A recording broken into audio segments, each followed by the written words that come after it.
Doctor Mohan Yadav एक कार्यक्रम में पहुंचे हैं, रुक करते इस कार्यक्रम का। बात अपनी जमाई अच्छे 100-150 की भीड़ हो गई। बात करते करते करते उसने धीरे से, कब पता नहीं चला क्या हुआ, धीरे से जाकर देखो ये नेवला काटता कैसे सांप को, दांत से काटता है। दांत नेवले जैसे होना चाहिए। मंजन की डब्बी निकाली उसने अपने लिए,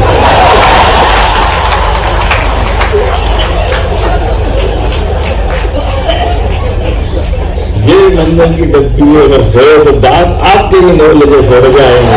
ऐसा करते करते किस किस के दांत खराब है, दांत खराब तो जीवन खराब है। ये वो अपने उसने वो सांप नहीं ले तो धोएगा 100-150 डब्बी बेच दी उनने अपने। आखिरी तक अपन तो मंजन वाला खरीदने वाले थे नहीं, लेकिन जिज्ञासा थी कब लड़ाए कब लड़ाए कब लड़ाए। हम तो खड़े हुए आखिरी तक, धीरे धीरे करके सब जाने लगे आखिरी तक। फिर मैं अकेला बच गया, सबसे पहले मैं खड़ा था। उसने ये सांप को पिटारी में बंद करा नेवल। मैंने कहा भैया ये तो बंद करिए, इनको लड़ाएगा कब? तो उसने कहा भैया तुम घर जाओ, मेरे को कल फिर मंजन बेचना है।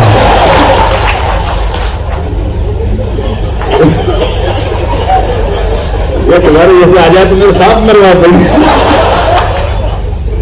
इतना दूर से कोई नहीं देखता मेरे को तो रोज मंजन बाल बच्चे पालना है। मेरे को समझ में आ गई कि कांग्रेस के लोग ऐसे ही करते मंजन देखते। इनको अपने मूल बात से, मूल भाव से कोई लेना देना नहीं।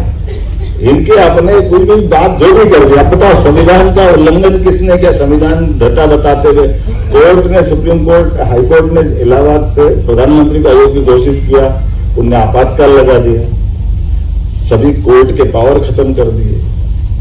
आरक्षण का सबसे बड़ा खिलवाड़ यही हुआ। 25 साल ही तो होता उस समय केवल, लेकिन 25 साल के अंदर संविधान की बैंड बजाने का काम अगर किसी ने किया तो जोरदार अभिनंदन करो विपक्ष वालों का, जिन्होंने, और अपनी सेना वालों के लिए जोरदार करो या हमारे सारी सेना को। सेना, समाज और विपक्षी दलों ने डटकर विरोध किया और इस देश में कोई दूसरी व्यवस्था नहीं बनी। समाज ने विरोध किया और अगला चुनाव आया तो इनको धूल चटा दी, बिल्कुल औकात में ला दी।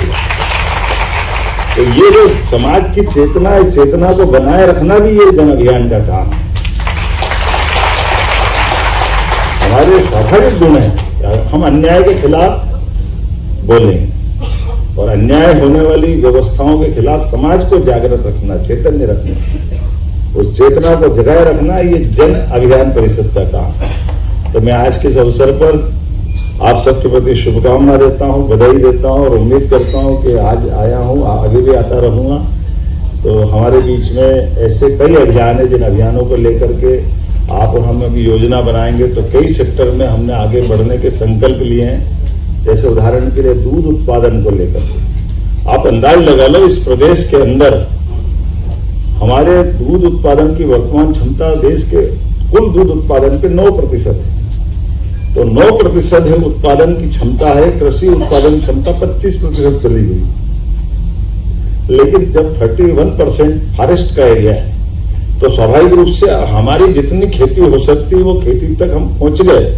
लेकिन अब जो जिनके पास कोई वन ग्राम में है उनकी आमदनी बढ़ाना है तो खेती से तो नहीं बढ़ाएंगे, तो उनको दूध से बढ़वा सकते हैं। उनकी आमदनी कैसे बढ़ाएंगे? ऐसी बड़ी आबादी है जिनको इस प्रकार से जो खेती कर रहे हैं उनकी खेती की क्षमता नई टेक्नोलॉजी से विदेश से जाकर के कुछ लोगों को ट्रेंड करके वो मॉडल अपन सामने लाएं। जो हो सकता है उसको बेहतर से बेहतर करें। जल भंडारण क्षमता बढ़ाएं, अनाज भंडारण क्षमता बढ़ाएं, शासन की योजनाओं का नीचे तक लाभ पहुंचाएं। कितने प्रकार से लाभ दे सकते हैं आज के जमाने में, वो सारे लाभ दिलाने के लिए सरकार योजना बनाती है। लेकिन सरकार की योजनाओं को बनाने के लिए एक छोटा सा उदाहरण देकर अपनी बात समाप्त करूंगा। भगवान राम अपने पिताजी महाराज दशरथ के महल में आनंद से समय शिक्षा के बाद का निकाल रहे थे और बगल के जंगल में राक्षसों ने ऋषि मुनियों के हड्डी के ढेर